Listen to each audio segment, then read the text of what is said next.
मैं कहती हूँ महिलाओं को सशक्त बनाओ, महिलाओं को खड़ा करो। नाम बदलने में हमारे मुख्यमंत्री का कोई मुकाबला नहीं है।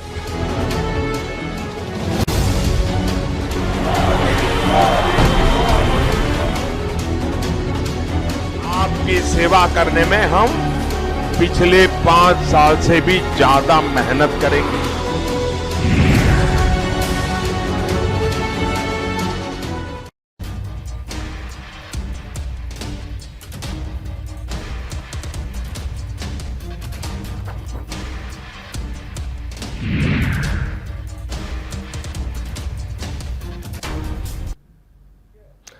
नमस्कार, आप देख रहे हैं सीधा सवाल। मैं हूं आपके साथ ओमादित्य द्विवेदी।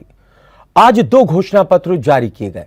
पहला घोषणा पत्र बीजेपी ने लोक कल्याण संकल्प पत्र के नाम से जारी किया। थोड़ी ही देर बाद सपा ने भी अपना घोषणा पत्र 22 वचन पत्र जारी किया। इसी पर करेंगे चर्चा, लेकिन उससे पहले ये रिपोर्ट देखिए।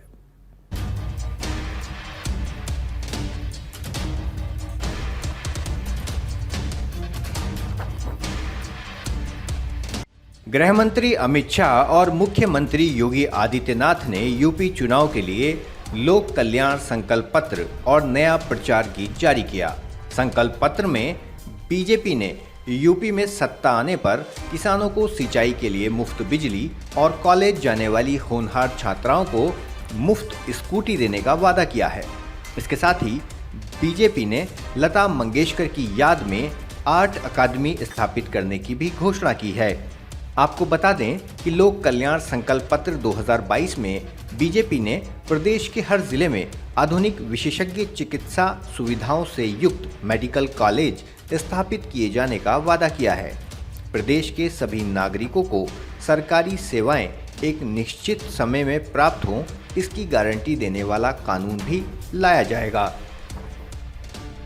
तो एमएसएमई सेक्टर और बैंकिंग सेक्टर ने 60 लाख उद्यमियों को प्रदेश के अंदर ऋण की सुविधा उपलब्ध कराई। सीडी रेशो को बढ़ाने का कार्य हुआ। तो प्रदेश के अंदर 2016-17 में बेरोजगारी की दर जो 18% थी, आज 2021-22 में वही बेरोजगारी की दर 3% के आसपास सीमित रह गई है।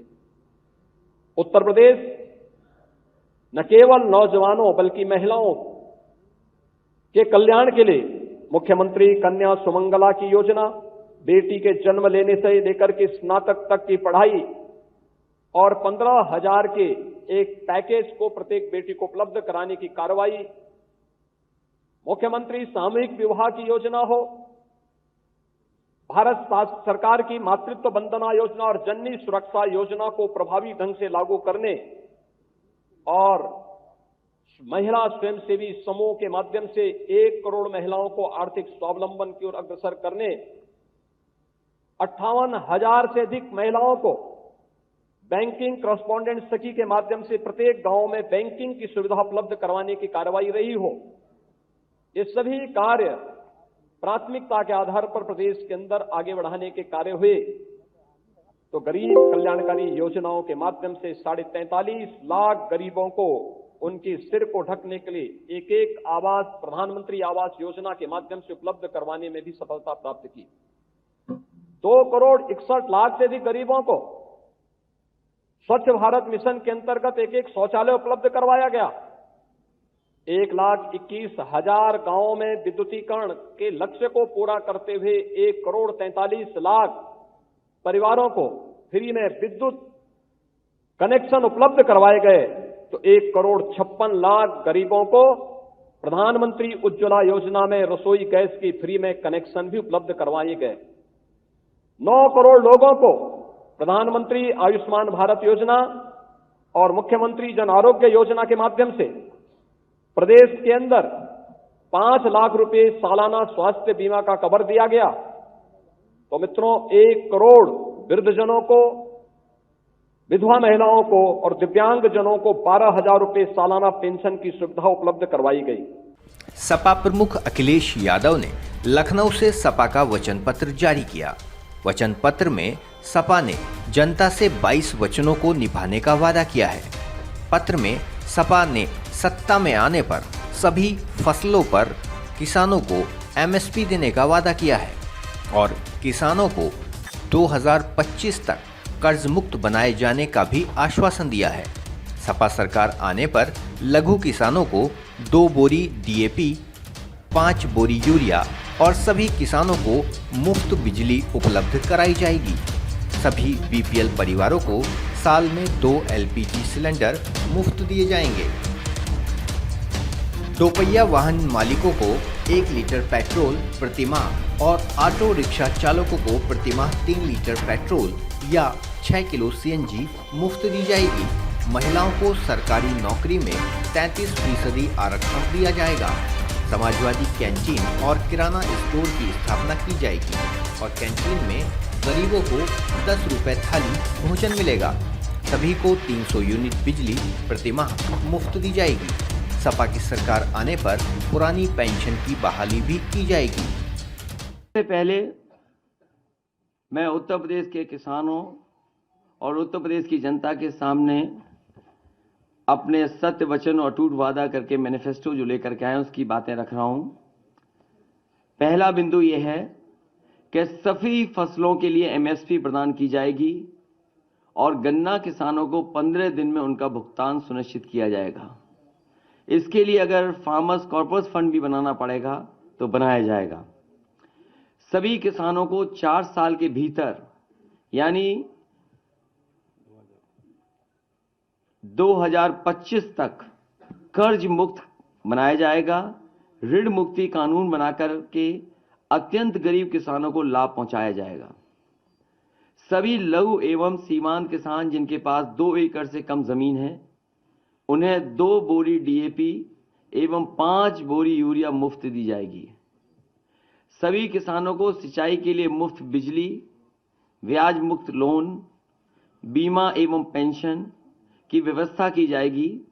किसान आंदोलन के दौरान शहीद हुए किसानों के परिजनों को 25 लाख रुपए की आर्थिक मदद दी जाएगी और उनकी याद में किसान स्मारक भी बनाया जाएगा।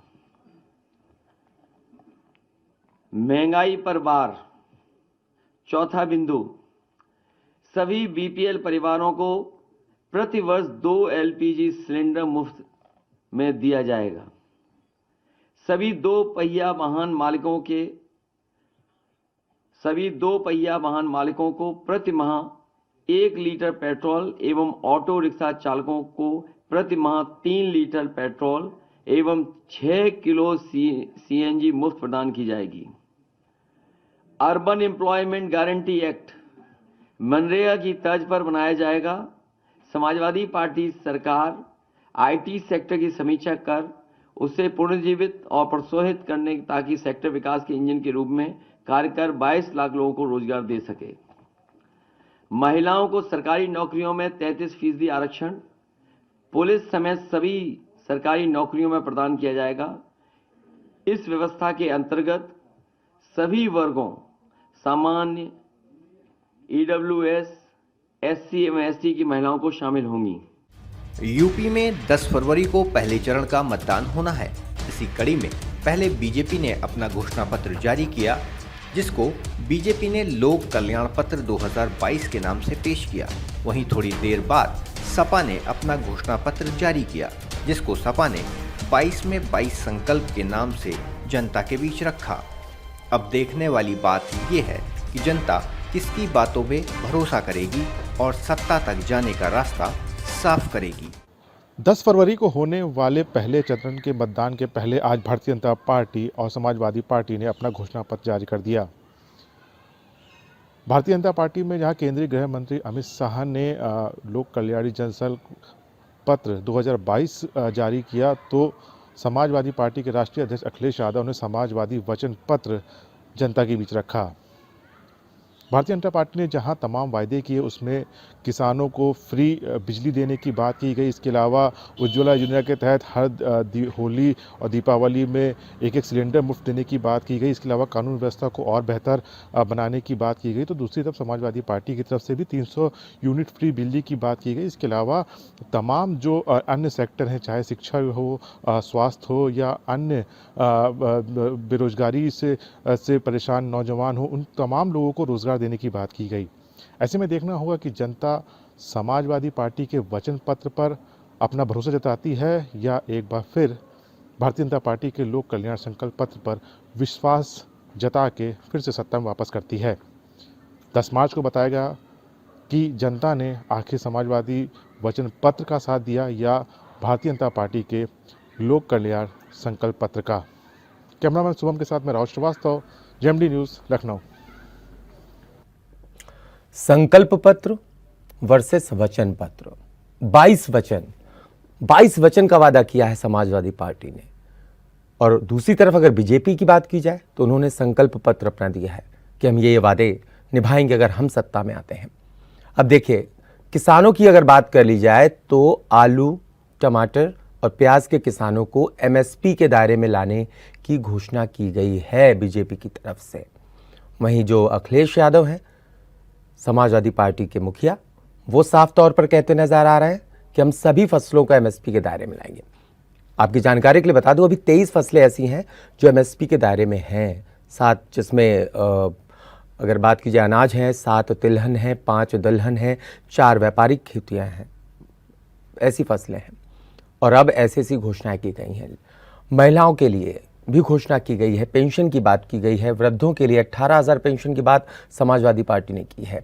वहीं अगर बीजेपी की बात की जाए तो 1500, लगभग 18,000 वो भी बात करते हुए नजर आ रहे हैं। ऐसे में 18 मंडल पड़ते हैं पूरे उत्तर प्रदेश में।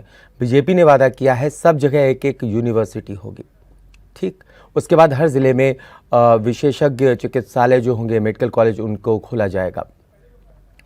समाजवादी पार्टी कहती है साफ तौर पे, अगर आपके पास, ये बात जरूर सुन लीजिए, अगर आपके पास दुपहिया वाहन है तो 1 लीटर आपको पेट्रोल मिल जाएगा। ये बड़ी चीज कहते हुए नजर आए हैं, प्रतिमाह 1 लीटर। और अगर जो रिक्शा चालक है तो 3 लीटर पेट्रोल उन्हें मिलेगा। अगर वो नहीं लेते तो 6 किलो सीएनजी ले सकते हैं। मतलब अंतर देखिए, बीजेपी ने छात्राओं को, होनहार छात्राओं को स्कूटी देने का वादा किया है। क्या मुफ्त की योजनाओं, मुफ्त के वादों से भी वोट बैंक को साधा जा सकता है? इसी पर हम चर्चा करेंगे। आपने रिपोर्ट देखी, आप समझे होंगे। इसी पर हम चर्चा करेंगे सीधा सवाल में। हम इसीलिए कह रहे हैं संकल्प, वचन और सियासत। इसी पर चर्चा करने के लिए हमारे साथ एक पैनल मौजूद है। विनीत शुक्ला हैं बीजेपी से, विवेक पांडे हैं समाजवादी पार्टी से, और राजनीतिक विश्लेषक हैं संजीव कौशिक, वो भी हमारे साथ जुड़ रहे हैं। आप तीनों का सीधा सवाल में स्वागत है। सबसे पहले मैं रुख करूंगा विवेक पांडे का, समाजवादी पार्टी के जो नेता हैं। विवेक जी, 22 वचन का वादा क्या लग रहा है, पार हो जाएगी नहीं? या पूरे पैनल को धन्यवाद देते हुए, आवाज खोल रही है जी, आपकी आवाज मिल रही है। आवाज नहीं कर रहा है। सत्य वचन अटूट वादा के नाम से हमने अपना संकल्प पत्र जारी कर दिया है, और हमने बहुत विशेष ध्यान रखा है कि हमारे संकल्प पत्र में अटूट वादे के दायरे में जो सबसे ज्यादा शोषित किए गए हैं मौजूदा सरकार में, किसान, जवान, युवा, बेरोजगार, उनका विशेष ध्यान रखा जाए। महिलाओं की जो अवहेलना की गई है, चाहे वो शासन के मामले में हो, चाहे अवसर के मामले में हो, उनको सहभागिता दी जाए। और इसके साथ कानून व्यवस्था के मुद्दे को विशेष रूप से संज्ञानित करते हुए निचले स्तर के कर्मचारी स्वेच्छा से अगर भी जनपद के नजदीक कोई भी अपनी नियुक्ति चाहेगा तो उसको पदस्थ करने के लिए हमने संकल्प इसको दिया। सबसे महत्वपूर्ण बात है इस संकल्प पत्र में और पिछले संकल्प पत्र की अगर आप देखेंगे तो समाजवादी पार्टी जो है, जिस तरीके से हमने अपना पिछला कार्यकाल पूर्ण किया था, या जिस तरीके से हमने पिछले कार्यकाल में ऐतिहासिक कार्य करके उन कार्यों का हमने प्रारूप तैयार किया और उस कार्य को करने की संकल्पना को हम आगे बढ़े। सत्य है लेकिन विवेक पांडे जी, बात तो यही है ना कि 2012 से 2017 के बीच में अगर आपने अपने संकल्पों को, अपने वचनों को निभाया होता तो फिर जनता आपको एक बार फिर से मौका देती 2017 में, लेकिन जनता ने मौका किसको दिया? बीजेपी को। आपको 149 ऐसी योजनाएं बता सकता हूं जो हमारे समय में क्रियान्वित थी और मौजूदा सरकार ने उनमें कई योजनाओं का नाम बदल दिया है, प्रारूप बदल दिया, उसमें थोड़ी बहुत हेरफेर कर दी और आज वो योजनाएं केवल इनके नाम पे चल रही।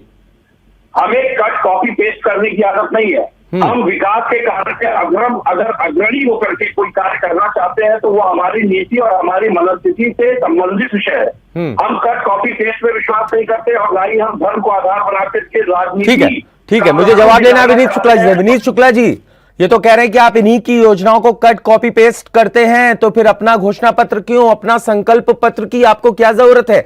इन्हीं का संकल्प पत्र आप कॉपी करके जनता तक पहुंचा देते। हालांकि आपके संकल्प पत्र आने के बाद इन्होंने अपना वचन पत्र का जिक्र किया है।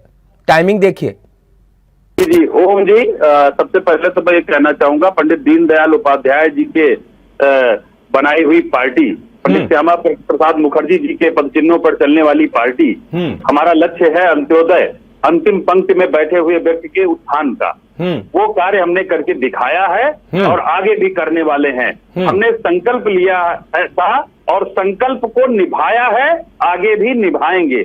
आने वाली सरकार 2022 में भारतीय जनता पार्टी की सरकार फिर बनने वाली है और 10 मार्च के बाद पुनः और तेज गति से सारे संकल्पों को फिर से लागू करने का काम करेंगे। दूसरी बात, सपा के मित्र हमारे कह रहे थे कि कट पेस्ट करते। हाँ, हमने कट पेस्ट किया है, हमने कट पेस्ट किया है। आपने मुर्दों की बाउंड्री बनाने में समय वेस्ट किया, हमने जिंदा लोगों को आवास देने का काम किया। 43 लाख आवास बनाए गरीबों के लिए और 80 लाख आवास फिर देने जा रहे हैं। ये हमारा संकल्प है और इसी संकल्प के साथ पुनः हम फिर से आने जा रहे हैं। इसी में लोक जनता का विश्वास है। दूसरे, अपराधियों और गुंडों को मुख्यमंत्री आवास में बैठ करके चाय पानी नाश्ता पर बुलाया जाता था।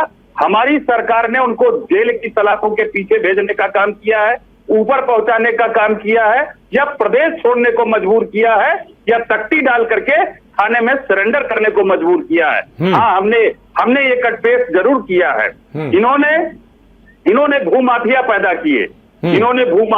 किए, हमने वो भूमि को मुक्त करा करके वहां पर पूजन करके गरीबों के आवास बनने जा रहे हैं। जो 2000 करोड़ रुपए की अकूत अवैध संपत्ति सत्ता के संरक्षण में समाजवादियों ने इकट्ठा करी थी, उस संपत्ति को जब्त करके उन पर गरीबों के आवास बनाने का काम हमारी सरकार ने किया है और आगे भी करने वाली है। ये संकल्प हमने लिया है। हमने वृद्धावस्था पेंशन की बात की है, जो 500 रुपया थी हमने 1000 किया, अभी 1500 रुपया कर दिया गया है। स्वयं सेवी सहायता समूह हो, उन सबको लाभ देना हो, कृषि यंत्र और कृषि उपकरणों पर। ठीक है विनीत जी, आऊंगा आपके पास। हमारे साथ राजनीतिक विश्लेषक हैं संजीव कौशिक, आपका रुख करूंगा। संजीव जी, जनता किसके संकल्पों पे, या यूं कहें किसके वचन और किसके जो घोषणा पत्र यानी संकल्प पत्र है, किस पे भरोसा करे और क्यों करे? क्या पूरे होंगे संकल्प, पूरे होंगे वचन? जी, मेरा मानना यह है कि ये संकल्प पत्र हो, घोषणा पत्र हो, अलग अलग नाम से ये लोग जारी करते हैं, लेकिन यदि इसकी इतनी अहमियत होती तो शायद सरकार को या चुनाव आयोग को इस पर संज्ञान देते हुए ये कहना चाहिए कि जिसकी सरकार आएगी उससे जबरदस्ती या तो आप ये वचनों को पूरा कीजिए और नहीं कीजिए तो आपके ऊपर कानूनी कार्रवाई करते हैं। तब समझ में आता है कि इस वचन का मतलब क्या है। हम जब देखते हैं, ये कहने में हमें कोई गुरेज नहीं है कि पिछले 5 सालों से भारतीय जनता पार्टी की सरकार है। विपक्षी पार्टियों से क्या सवाल और क्या जवाब। विपक्षी पार्टियों के काम को बेहतर जनता ने पसंद नहीं किया, 2017 में उन्हें बाहर का रास्ता दिखाया। जो सत्ता में है और जो सत्ता में आए उनके संकल्प पत्र 2017 की और 2022 के संकल्प पत्र जो भी है, उसकी तुलना होनी चाहिए कि आपने यदि जो वादे किए थे उस वादे में से कितने वादे आपने पूरे किए। सवाल यह है कि सरकार से ही सवाल कर सकते हैं, विपक्षी पार्टियों से क्या सवाल करें। तो विपक्षी पार्टियां यदि सरकार से सवाल ये कर रही है कि आपने कहा था हमें कि गरीब छात्रों के लिए 500 करोड़ रुपए छात्रवृत्ति की हम योजना लेके आएंगे और उसके लिए एक कोष बनाएंगे, कहाँ बनाया आपने? वो पूछ रहे हैं कि 5 वर्षों के लिए आप 5 वर्षों में 70 लाख रोजगार देने की बात कर रहे थे, उसके बारे में बात कीजिए। ये सब आपके घोषणा पत्र में थे। वो पूछ रहे हैं कि हर जिले में पेंशन भूमि माफिया जो है उनके लिए नकेल कसने के लिए हम काम करेंगे, या सफेद क्रांति के लिए काम करेंगे, या फिर महिलाओं की सुरक्षा के लिए हम काम करेंगे, या फिर युवाओं को लैपटॉप के साथ साथ भी हम रोजाना डाटा देने की बात करेंगे। तो ये तमाम तरह की चीजें हैं जिस पर भारतीय जनता पार्टी को विपक्षी पार्टियां घेर रही है। और कारण ये भी है कि 5 साल आप बिहार है जो बार बार कहती रही भारतीय जनता पार्टी की डबल इंजन की सरकार, तो स्टेट में 5 साल और तकरीबन 8 साल केंद्र में। तो कमोबेश दोनों को मिलाकर के लोग सवाल पूछ रहे हैं कि जो विकास दिखना चाहिए वो विकास दिखना चाहिए। अब सवाल यह है कि क्या इतने दिनों से काम नहीं कि भारतीय जनता पार्टी निश्चित रूप से काम किया, उसने 5 साल बैठे तो उसने गंवाए नहीं है, काम किया है उसने। लेकिन जो भारतीय जनता पार्टी पिछले 5 सालों तक लगातार सबका साथ, सबका विकास और सबके विश्वास की बात कर रही हो, उस भारतीय जनता पार्टी के मुखिया यदि इलेक्शन आते आते 20% और 80% की बात करें तो इसके क्या मायने हैं? ठीक है संजीव जी, आपका रुख करूंगा, आपको रोकना चाहूंगा यहाँ पर। विनीत जी ने अभी आपके प्रश्न का उत्तर दिया था, विवेक जी, कट कॉपी पेस्ट का। उन्होंने साफ तौर पे कहा हाँ हमने कट और पेस्ट किया है। उन्होंने एक उदाहरण भी दिया, उन्होंने अपराधीकरण के खिलाफ बात की। आपका काउंटर जवाब।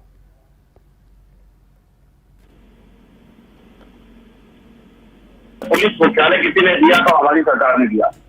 इस देश में बेरोजगारी भत्ता सालाना जिस तरीके से 12,000 रुपए सालाना दिया जाता था वो सबसे पहले हमारी सरकार में शुरू किया गया, जिसको कि आज ये दूसरे नाम से चलाने की कोशिश कर रहे हैं। लैपटॉप की तरह, लैपटॉप की तर्ज पे जिस तरीके से इन्होंने अब शुरू करने का प्रयास किया वो हम पहले कर चुके हैं।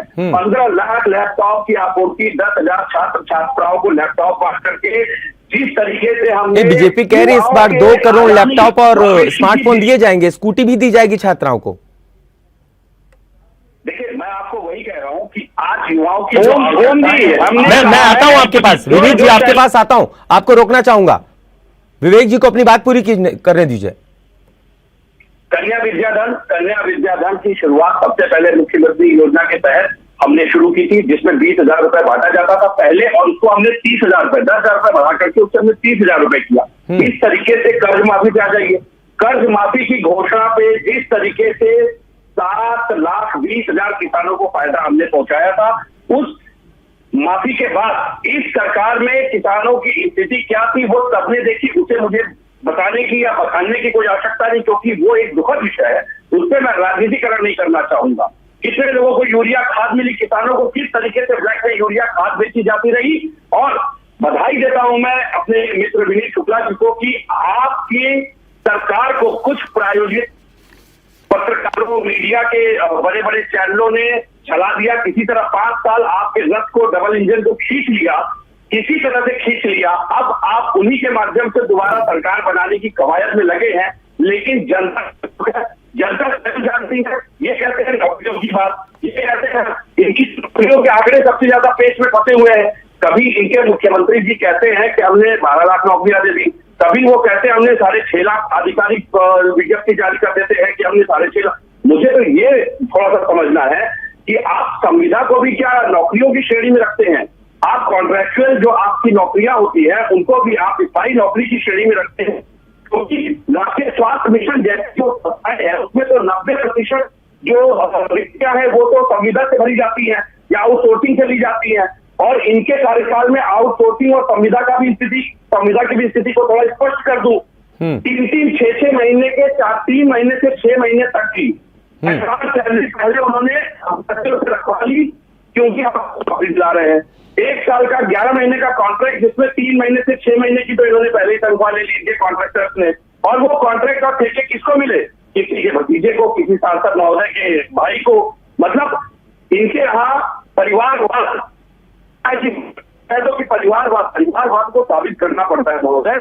आपने मौजूदा प्रदेश की स्थिति को गर्त में ले जाने का काम किया। और एक चीज याद दिला दूं, इस मंच पे बैठे हमारे राजनीतिक विश्लेषक भी हैं, उनको प्रणाम करता हूं मैं, कि आपके उत्तर प्रदेश में युवाओं पे अत्याचार किया जाता है।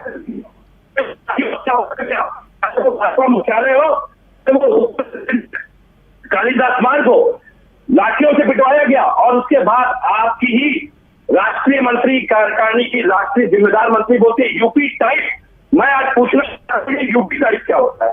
उत्तर प्रदेश के अस्मिता का हनन करने का अधिकार भाजपाइयों को किसने दिया? यूपी को घृणा और हेय की दृष्टि से इस तरह संबोधित करने का क्या अर्थ है?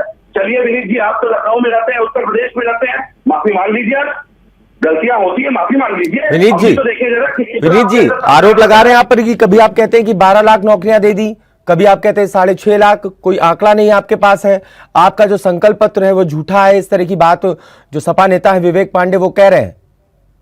भाई मैं कहना चाहता हूं, हमारे सपा के मित्र ने पहले ही जब शुरुआत करी तो संकल्प पत्र की बात की। उन्होंने अपना वचन की बात नहीं की, तो पहले से ही वो सरेंडर कर चुके हैं। हमारे संकल्प पत्र के साथ हैं वो। उन्होंने हर बार संकल्प पत्र को दोहराया है, इसलिए मैं कहता हूं कि वो समाजवादी नहीं, वो भारतीय जनता पार्टी में पहले से ही आने के लिए तैयार बैठे। दूसरी बात, लगातार एक कट पेस्ट की बात करते हैं। मैं मानता हूं भारतीय जनता पार्टी ने चौथे स्तंभ को सम्मान दिया है और इन्होंने पिटवाने का काम किया है। प्रत्येक पत्रकार की ये लिस्ट बनाते हैं, उनको अपने सामने पिटवाते हैं। अखिलेश यादव जी खुद जो है हाथ उठाते हैं पत्रकारों पर और हमारा विवेक जी आपके पास। दूसरे मैं ये कहना चाहता हूं, जिस तरीके से समाजवादी पार्टी के गुंडों ने अराजकता, अपराध और अपहरण का और दहशतगर्दी का माहौल उत्तर प्रदेश में दिया था, उस सारी दहशतगर्दी से दूर करके उत्तर प्रदेश को उत्तम प्रदेश बनाने का काम आदरणीय मुख्यमंत्री श्री योगी आदित्यनाथ जी ने किया है, आदरणीय प्रधानमंत्री श्री नरेंद्र मोदी जी की प्रेरणा से किया है। और अभी हमारे वरिष्ठ पत्रकार महोदय ने कहा कि हमारी सरकार ने, हमारे मुख्यमंत्री जी ने 80 बनाम 20 की बात की है, तो मैं उनको भी बताना चाहता हूं आपके चैनल के माध्यम से कि 80 बनाम 20 हमने इसलिए कहा है। जी मैं कह रहा हूं कि राजनीतिक विश्लेषक महोदय से मैं कहना चाहूंगा 80% सकारात्मक ऊर्जा के साथ प्रदेश के विकास में सहयोगी हैं और 20% लोग जो उपद्रवी, गुंडे और दहशतगर्दी फैलाने वाले हैं, ऐसे लोग समाजवादी पार्टी में उनके लीगल कार्यकर्ता हैं। ऐसे लोग लीगल कार्यकर्ता और लीगल प्रत्याशी भी हैं।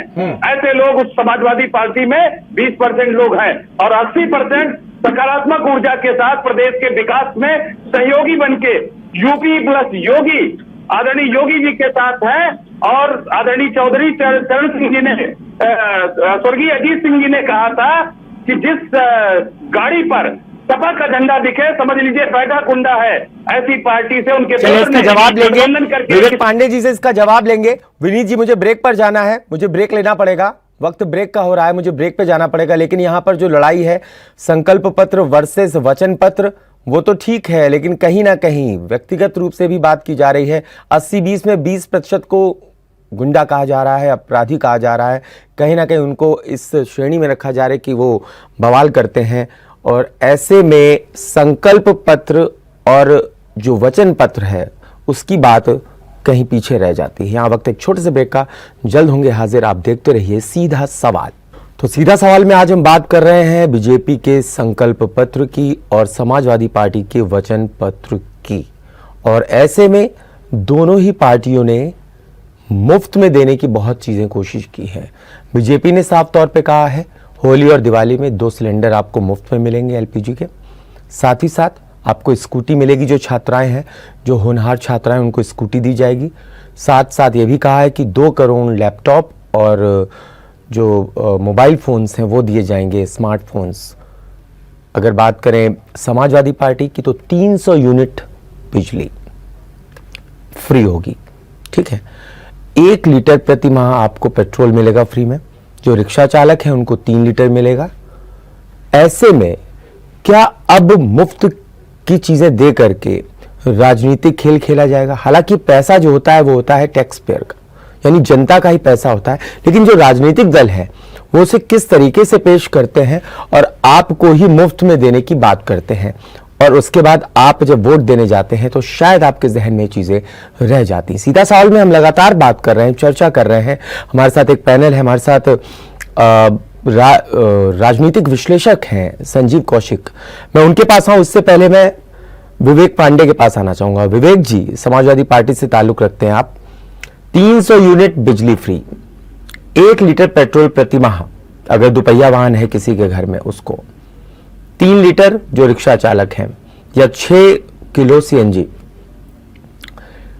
कितना कुछ फ्री दे करके आप लोगों की वोट पाएंगे? देखिए, बात यहाँ पे मुफ्त की है।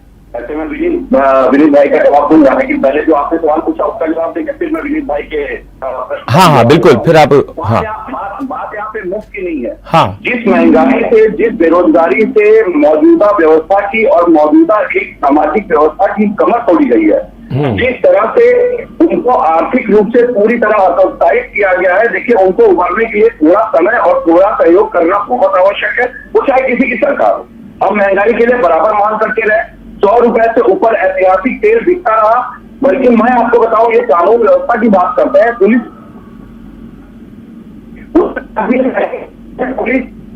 महंगाई को लेकर के कानून व्यवस्था का इसी से आकलन कर लीजिए कि जो तेल उन्हें विभाग से मिलता है उसके खर्चे में भी इन्होंने सब्सिडी उनको प्रोवाइड नहीं की है, जबकि इनके सांसद विधायक मुफ्त के तेल लेकर के मौत कर रहे थे बकायदा। कोरोना काल में कहीं को दिखाई नहीं दिया। दूसरी बात, मैं आऊंगा मेरे भाई, आप बोल लीजिएगा, मैं आज आपको इंटरप्ट नहीं कर रहा हूँ। दूसरी बात, जिस तरीके से निचले स्तर के और मध्यम वर्ग के लोगों को महंगाई की मार कोविड काल की वजह से भी झेलनी पड़ी है, देखिए ये बहुत आवश्यक है। मैं तो कहता हूँ हर राजनीतिक दल को इस तरह से उनका सहयोग कम से कम इतना कर दे कि वो अपनी पुरानी जो पारंपरिक जीवनचर्या थी उस शैली को दोबारा हासिल कर सके। किसानों को हमने जो अपना दिया है, किसानों को हमने क्या कि एमएसपी हम सारी फसलों पे लागू कर देंगे और 15 दिन में गन्ने का भुगतान। अब ये हंसेंगे क्योंकि 15 दिन उनको याद होना कि इन्होंने जो पिछला होता है। विवेक पांडे जी, जरा एक चीज समझाने की कोशिश कीजिएगा दर्शकों को और मुझे भी। 1 लीटर पेट्रोल प्रति माह अगर मिलेगा और 3 लीटर पेट्रोल उनको मिलेगा जो रिक्शा चालक हैं, कितने दिन चलेगा, कितने वक्त तक? सोचने वाली बात है। इस तरह की घोषणाएं, पेट्रोल पे मैं मतलब एक बात सवाल इसलिए उठा रहा हूं कि इस घोषणा की शायद जरूरत नहीं थी। देखिए विवेक, आप भी समझदार हैं, आप समझ रहे होंगे कि मैंने सवाल क्यों किया। ये लाजमी सवाल है, यह आम जनता से सरोकार रखता है। मैं बिल्कुल आपकी सवाल से सहमत हूँ, लेकिन इसी सवाल का तो मैं पूछ रहा हूँ कि ये जो मुफ्त अनाज की बात करते हैं, क्या मुफ्त अनाज 2 किलो 4 किलो अनाज से पूरे महीने घर का पेट भर रहा था, जिसको लेकर के ये हवाई करके दौड़ रहे थे लोगों के बीच में? कोरोना काल में मुफ्त अनाज एक परिवार को कितना दिया गया? क्या उतने अनाज से पूरा परिवार खा रहा था पूरे महीने? क्या रोजगार के अवसर उपलब्ध कराए गए? हम तो बराबर पूछते रहे। युवाओं को सड़कों पे जब लाठियां मारी जा रही थी और पकौड़े करो, तब उस समय ये सवाल जब हम उठा रहे थे तो लोग हमसे सवाल पूछ रहे थे। अब मैं एक सवाल और पूछता हूँ, अब आप एडीआर और इलेक्शन वॉच की रिपोर्ट को तो मानते हैं ना? वो ना तो समाजवादी पार्टी का है ना किसी राजनीतिक दल का है। एडीआर और इलेक्शन वॉच की रिपोर्ट के अनुसार 114 बागी विधायक उत्तर प्रदेश के सदन में थे जो भाजपा के हैं। 27% मंत्रिमंडल का जो विस्तार किया गया मोदी मंत्रिमंडल में, उनको आपराधिक छवि के थे और ये बताते हैं हमको ये अपराध से जोड़ेंगे। मैं बड़ी जिम्मेदारी के साथ कहता हूँ कि हमने तो इस परंपरा को बदला। डीपी यादव का टिकट किसने काटा आप बखूबी जानते हैं। मुख्तार अंसारी को किसने निरस्त किया आप बखूबी जानते हैं। और उस पारंपरिक प्रक्रिया को तोड़ते हुए किया तो माननीय अखिलेश यादव जी ने किया। चलिए जवाब ले लेते हैं विनीत शुक्ला से। विवेक जवाब ले लेते हैं क्योंकि मुझे उसके बाद संजीव कौशिक के पास जाना है। विनीत शुक्ला जी, सीधी सी बात बताइए, जिस तरीके से अपराधीकरण की बात अभी कर रहे थे विवेक कि आपने इतने विधायकों को टिकट दिया था, वो जीत कर आते हैं हालांकि, और इन्होंने एक आप पर सवालिया निशान ये लगा दिया कि आपने कोरोना काल में लोगों को जो अनाज दिया वो उनके लिए पूरा नहीं था। तो फिर इस तरह की घोषणाएं क्यों? एक दूसरे के संकल्प पत्र, एक दूसरे की जो योजनाएं, उस पर प्रश्न चिन्ह लगता ही रहेगा इस तरह से। तो देखिए, एक कहना चाहूंगा जी, कहिए, आपकी आवाज। हाँ चलिए, आपसे संपर्क हमारा टूट गया है। टेक्निकल टीम जो हमारी है फिर से संपर्क साधने की कोशिश करेगी। संजीव कौशिक है हमारे साथ, राजनीतिक विश्लेषक हैं, सीधा उनका रुख करूंगा। संजीव जी, इस तरह की घोषणाएं कब तक होती रहेंगी और लोग इस पर इस सोच के साथ क्या पोलिंग स्टेशन, पोलिंग बूथ पे जाएंगे वोट डालने? क्या लगता है आपको, अब ये स्थिति बदलनी चाहिए या इस तरीके के जो मुफ्त के वादे हैं जो कर दिए जाते हैं ये आखिर कब तक देखने को मिलेंगे? देखिए विनीत जी, ये दिल्ली वाले बाबू की एक ऐसी लगाई हुई संक्रमण है जो अब पूरे हिंदुस्तान में धीरे धीरे फैलती हुई दिखाई दे रही है। मेरा मानना यह है कि भारतीय जनता पार्टी कम से कम नीचे छूटी थी इस तरह के ड्यूटियों से, लेकिन अब भारतीय जनता पार्टी भी इस शिदत में आती हुई दिखाई दे रही है। सवाल यह है कि मुफ्त में क्यों देना, आप सस्ता क्यों नहीं उपलब्ध कराए, आप उसको अपने पैरों पर खड़ा होने लायक क्यों नहीं बनाना चाहते, आप उसे अपाहिज क्यों बनाना चाहते हैं? तो ये अब ये बात बिल्कुल सही है कि हम लोग जिस समाज में रहते हैं, जो हमारी मानसिकता है, हम 20 रुपए की सब्जी खरीदते हैं तो हम चाहते हैं कि मुफ्त में हमें धनिया और हरी मिर्च मिल जाए। लेकिन क्या इससे समाज का भला होने वाला है क्या? आप उचित कीमत देके सस्ते में आप उसको अपने पैरों पर खड़ा होने की नसीहत दीजिए। अब ये 2 लीटर पेट्रोल, 1 लीटर पेट्रोल, ये लैपटॉप, ये इलेक्शन के वक्त फिर इलेक्शन खत्म, उसके बाद कहानी खत्म। मैं व्यक्तिगत तौर पर मैं ये कहता हूँ कि होना ये चाहिए कि भारतीय जनता पार्टी हो या समाजवादी पार्टी हो, ये अपने मैनिफेस्टो में तकनीकी तौर पे मजबूती के साथ रखती है कि हम रोजगार देंगे, आप रोजगार पे सबसे ज्यादा, क्योंकि हम जानते हैं कि सबसे युवाओं का देश है। उत्तर प्रदेश की बात कर ले, हमने देखा कि बिहार में अभी रोजगार के ऊपर किस तरह से राज खड़ा हुआ था। संयोग कहिए कि सरकार ने बहुत जल्दी उस पर संज्ञान लेते हुए उसको कंट्रोल कर लिया, नहीं तो क्या स्थिति होती पूरे हिंदुस्तान में। तो रोजगार की बात कोई नहीं कर रहा, महंगाई की बात नहीं कर रहा, महंगाई कम कैसे हो उसके बारे में सोचने की जरूरत है।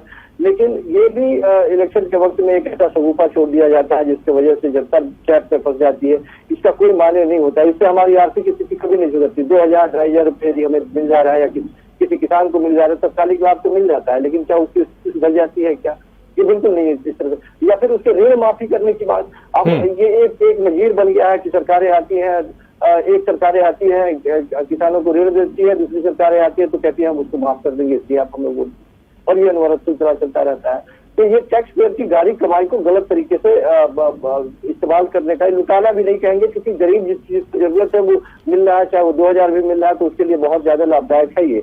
लेकिन क्या उससे उसकी स्थिति बेहतर हो पा रही है? नहीं हो पा रही है। मैं यही बात कह रहा हूँ कि यदि सरोकारी मुद्दों की बात करें तो विपक्षी पार्टियां सरकार को लगातार जिस तरह से घेरने का प्रयास कर रही है, अब भी मेरी इच्छा यही है या हम यही चाहते हैं कि क्योंकि डबल इंजन की सरकार है, कई कमियां रही हैं, बहुत सारे काम भी किए हैं सरकार ने, तो सरोकारी मुद्दों पर घेरा जाए सरकार को और लोगों को बताया जाए। और रही बात की सवाल करने की बात, तो विपक्षी पार्टियों के पास सिवाय इसके कि आप यदि अपने मैनिफेस्टो में कोई रणनीति बनाने की बात करते हैं कि हम ऐसे देंगे, रोजगार कैसे देंगे, तो एक सवाल पूछा जा सकता है कि आखिर आप रोजगार देंगे तो कैसे, प्लान क्या है आपके पास? जनता को संतुष्ट करें कि आपके पास ये प्लान है। जैसे कि बिहार में देशवी ने यदि इस तरह की रणनीति बनाई थी तो वो पूरा खाका लेके बैठ के बताता था उस पार्टी का मुखिया। चलिए विनीत शुक्ला के पास चलते हैं, विनीत शुक्ला जी से जानने की कोशिश करते हैं। विनीत जी, तो क्यों ना लोगों को इस काबिल बना दिया जाए कि उनको सरकारें जो हैं वो मुफ्त में कभी कुछ देना ही ना पड़े, उनको काबिल बनाया जाए, ऐसा कुछ व्यवस्था की जाए, कुछ ऐसी प्रक्रियाएं, कुछ ऐसे एक्शन लिए जाएं कि जिससे लोग जो है वो मजबूत हों, वो एम्पावर हों, उनका सशक्तिकरण हो, उनको जरूरत ना पड़े कि कोई भी सरकार आकर के मुफ्त घोषणाएं करे और उसके बाद वो वोट लेने की कोशिश करे।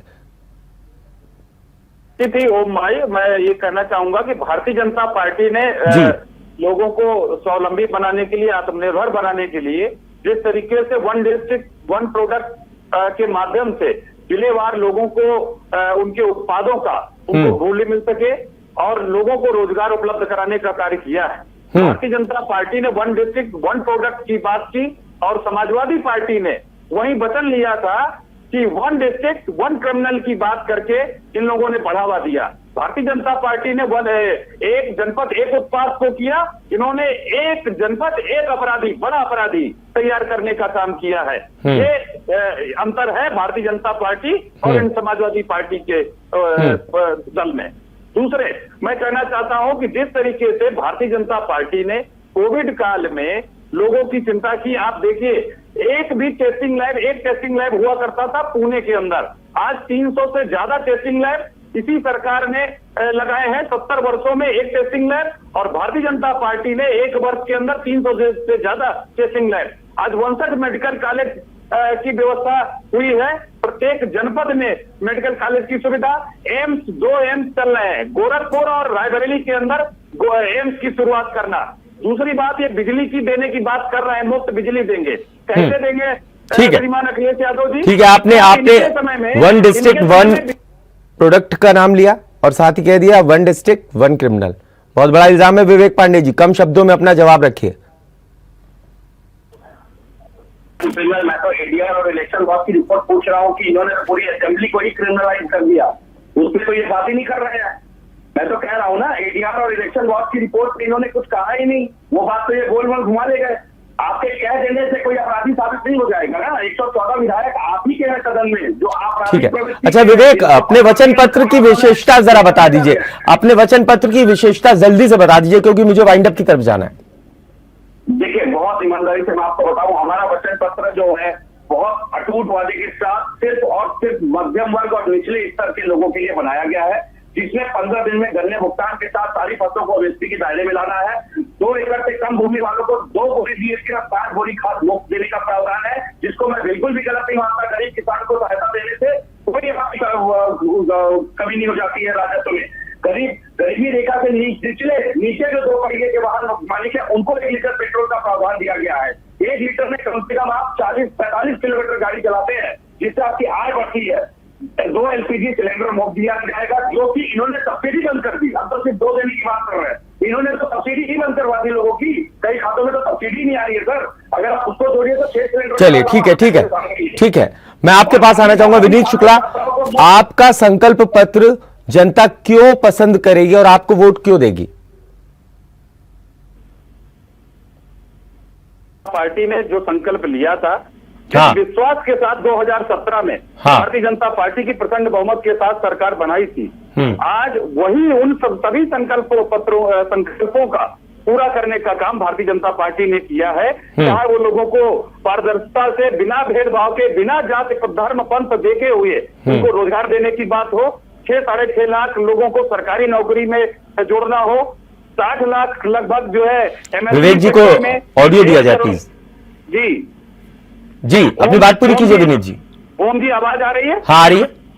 हाँ, मैं कह रहा हूँ कि लोगों को इस कोविड महामारी के बावजूद हमने एमएसएमई सेक्टर में लोगों को रोजगार से जोड़ा, जिलेवार लोगों को, आने वाले प्रवासियों को उनको रोजगार देने का काम किया है। वहीं समाजवादी पार्टी ने कहा कि ये भाजपा की वैक्सीन है और इनके मुखिया ने जाकर के लगा लिया। दूसरी बात ओम भाई मैं कहना चाहूंगा कि जिस तरीके से राहुल गांधी ने कहा था कि आलू से सोना बनाएंगे, उसी तरीके से समाजवादी पार्टी के मुखिया ने कहा है कि आलू से हम वोडका बनाएंगे। ये शराब बनाने की बात करते हैं, ये बात नहीं करते। किसानों मुख्यमंत्री वोडका की बात समाजवादी पार्टी के मुखिया ने कहा है कि आलू से हम वोडका बनाएंगे, जिस तरीके से राहुल गांधी ने कहा था कि आलू से सोना बनाएंगे। चलिए ठीक है विनीत जी मुझे संजीव जी के पास जाना है। संजीव कौशिक हमारे साथ राजनीतिक विश्लेषक है। संजीव जी, आपने देखा बीजेपी के नेता क्या कह रहे हैं, समाजवादी पार्टी के नेता जो हैं वो क्या कह रहे हैं। आपके लिहाज से संकल्प पत्र और वचन पत्र में जनता का जो रुझान होगा कि जनता किस चीज को पसंद करना चाहिए, अगर इन दोनों में किसी की सरकार बनती है तो उसके बाद जनता क्या सोच करके इनके साथ जाने की कोशिश करेगी। हालांकि 10 मार्च को नतीजे आएंगे, लेकिन कुछ कहीं ना कहीं जो घोषणा पत्र है, संकल्प पत्र है, वचन पत्र है, ये कहीं ना कहीं जो जनता है उसके दिमाग पर असर तो डालते ही है। देखिए ओम जी, निश्चित तौर पे ये दोनों भारतीय जनता पार्टी और समाजवादी पार्टी के दोनों जो नेता है अपने अपने सरकार बनने का दावा कर रहे हैं। और ये क्यों न करे भला, जब हम देख रहे हैं कि समाजवादी पार्टी और बीजेपी के अलावा बसपा भी कह रही है कि मेरी सरकार बन रही है और बहन जी मुख्यमंत्री बन रही है और कांग्रेस पार्टी भी सरकार बना रही है, तो ये तो मुख्य धारा में दोनों लड़ने वाले हैं, तो जाहिर सी बात है कि लोगों की सरकार तो बनी रही है। लेकिन मूल बात यह है कि 2017 में लोगों ने जितना भारतीय जनता पार्टी को प्रेम दिया था, इस बार कहीं से भी कोई भी व्यक्ति या कोई भी विश्लेषक या कोई कहीं किसी मंच पर यह बात समझ में नहीं आ रही है कि किसी ने भी उस सीटों तक छूने का भी कोई आंकड़ा प्रस्तुत नहीं किया है। जाहिर सी बात है कि ये नीचे की तरफ गिरता हुआ ग्राफ है और उसी का नतीजा है कि समाजवादी पार्टी का लेवल जो है वो मानसिक रूप से हाई है और उन्हें लग रहा है कि हम चुनाव में अपनी बात बनाए हुए हैं और वाजिब भी है, क्योंकि कई मुद्दों पर। ठीक है संजीव जी, आपकी बात बेहद सही है, क्योंकि वाकई में जो पार्टियां हैं वो अपने संकल्प पत्र जारी करती हैं, वचन पत्र जारी करती है, लेकिन फैसला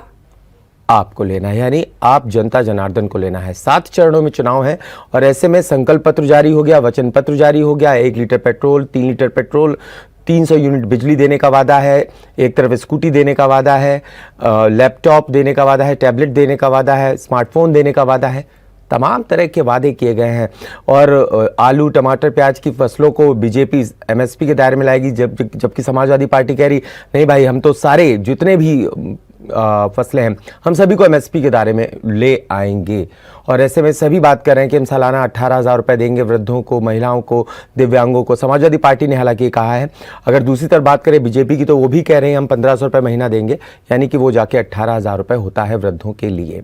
ऐसे में जो गन्ना किसान है वो बीजेपी कह रही है हम 14 दिन में भुगतान करेंगे, समाजवादी पार्टी कह रही है हम 15 दिन में करेंगे। 1 दिन का अंतर है। लेकिन संकल्प पत्र और वचन पत्र जनता किसको समझेगी? जनता किसका संकल्प पत्र या वचन पत्र पढ़ के वोट देने जाएगी, पोलिंग बूथ पे जाएगी? ये 10 मार्च को फैसले की घड़ी जब होगी तब मालूम चलेगा। फिलहाल सीधा सवाल में इतना ही। आप सभी मेहमानों का हमसे जुड़ने के लिए शुक्रिया। अगर आपको हमारा वीडियो पसंद आया हो तो हमें लाइक करें, सब्सक्राइब करें और ज्यादा से ज्यादा शेयर करें। और हाँ, बेल आइकॉन दबाना ना भूलें ताकि हर खबर का अपडेट आप तक पहुंचे तुरंत। आप हमें इंस्टा, ट्विटर और फेसबुक पर भी फॉलो कर सकते हैं। हमारी आईडी है @JMT News Flash।